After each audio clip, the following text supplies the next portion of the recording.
Sekarang ingin saya jelaskan apa yang dimaksud dengan pembangunan berkelanjutan.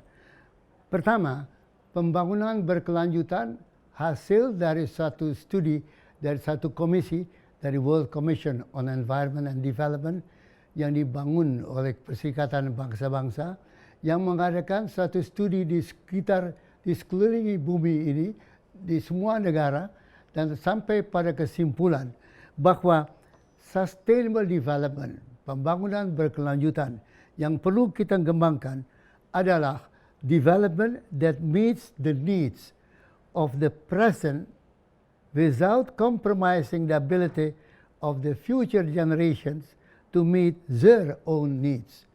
Artinya, sustainable development, pembangunan berkelanjutan, adalah pembangunan yang memenuhi kebutuhan dari generasi masa sekarang tanpa mengkompromikan kemampuan generasi masa depan untuk memenuhi kebutuhan mereka di masa depan jika dihadapi bumi ini. Berarti bumi ini mempunyai kemampuan memenuhi kebutuhan manusia masa kini, masa datang, dan masa seterusnya, generasi demi generasi. Yang penting adalah konsep needs, kebutuhan.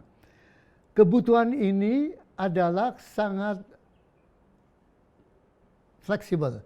Dia bisa lebar, bisa sempit. Maka needs ini adalah ciptaan dalam benak pikiran manusia. Needs, kebutuhan manusia, bisa serakah, bisa kebutuhan manusia yang sederhana. Karena itu, maka konsep needs ini, kebutuhan ini adalah inti agar jangan sampai pola pembangunan yang kita jalankan merusak kebutuhan dari penduduk kita yang tidak mampu, penduduk kita yang miskin, demi keenakan kebutuhan dari generasi dari mereka yang kaya. Artinya, kebutuhan yang harus dipenuhi di dalam pembangunan adalah kebutuhan dari semua kita, baik yang miskin maupun yang sedang pendapatannya maupun yang tinggi. Jadi, pembangunan tidak tertuju pada memenuhi kebutuhan dari orang kaya saja. Dia tertuju pada kebutuhan, memenuhi kebutuhan semua makhluk di bumi ini. Itu yang pertama. Maka prioritas adalah bahwa cara pembangunan harus memenuhi kemampuan mencapai kebutuhan semua makhluk di bumi ini. Kemudian yang menjadi penting adalah bahwa tiap-tiap generasi mempunyai kemampuan dalam akal pikirannya, dalam ilmu sains teknologinya. Karena itu, kemampuan manusia untuk menghasilkan barang dan jasa sangat ditentukan oleh ilmu sains dan teknologi yang berlaku di masa itu. Maka, kewajiban kita adalah membangun dengan sains dan teknologi, tetapi tidak mengurangi hak untuk generasi masa depan mengembangkan ilmu sains teknologinya, mengelola sumber daya alam masa depan. Jadi, kita tidak boleh mengurangi kemampuan generasi masa depan untuk mengelola sumber daya alam bagi pembangunannya. Dan itu berarti bahwa cara membangun teknologi dan ilmu pengetahuan adalah terus-menerus memahami cara membangun bumi ini agar tetap mempunyai kemampuan mendukung pembangunan, mendukung pemenuhan kebutuhan manusia tersebut. Maka berjalanlah pembangunan itu secara terus-menerus, tidak merusak, berkat kemampuan teknologi, sains, ilmu, kemampuan akal pikiran manusia untuk berkembang, mengembangkan ilmunya tadi. Maka berikut menjadi penting adalah apa kemudian cakupan dari sustainable development. Apa yang dicakup sustainable development tersebut, yaitu dia mencakup global ekonomi. dia mencakup seluruh ekonomi bumi ini. Karena yang kita bicarakan adalah pembangunan di bumi ini. Dalam kaitan itulah, maka cara berpikir bukan hanya kepentingan Indonesia saja, bukan hanya kepentingan RRT saja, tapi kepentingan seluruh dunia. Bagaimana sumber daya alam bumi dapat memenuhi kebutuhan semua makhluk yang ada di bumi ini.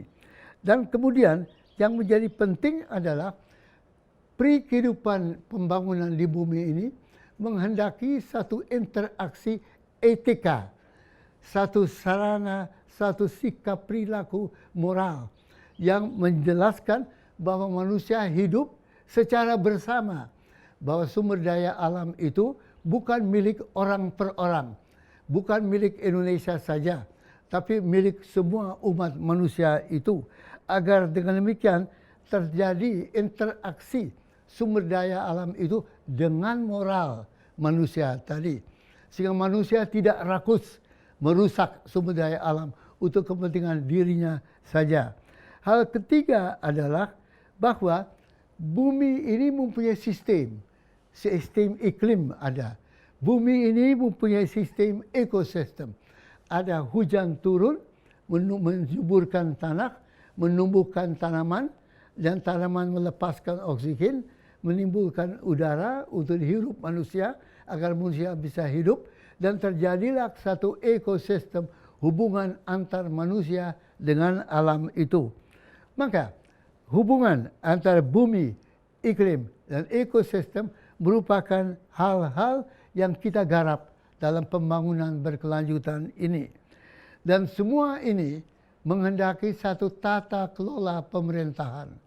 Tata bagaimana pemerintahan ini dikelola di masing-masing negara dan antar negara, sehingga seluruh bumi ini diatur, dikelola dalam tata cara kerjasama antar pemerintah, kerjasama antar pemerintah di satu negara dengan masyarakat dan bisnis, dan kerjasama antar masyarakat, bisnis, pemerintah, antar negara di dunia.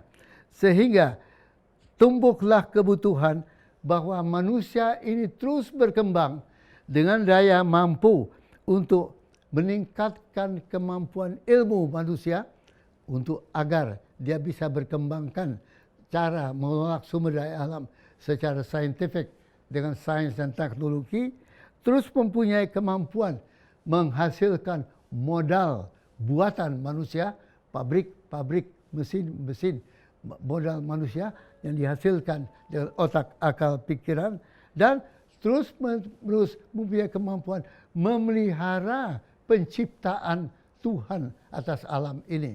Sehingga keberlangsungan alam terjaga baik, manusia membuat teknologi tanpa merusak, manusia bekerja sama dalam kehidupan sosial, dalam keutuhan sosial, dan alam manusia dan kehidupan sosial bertumbuh secara strategis satu sama lain melaksanakan pembangunan berkelanjutan.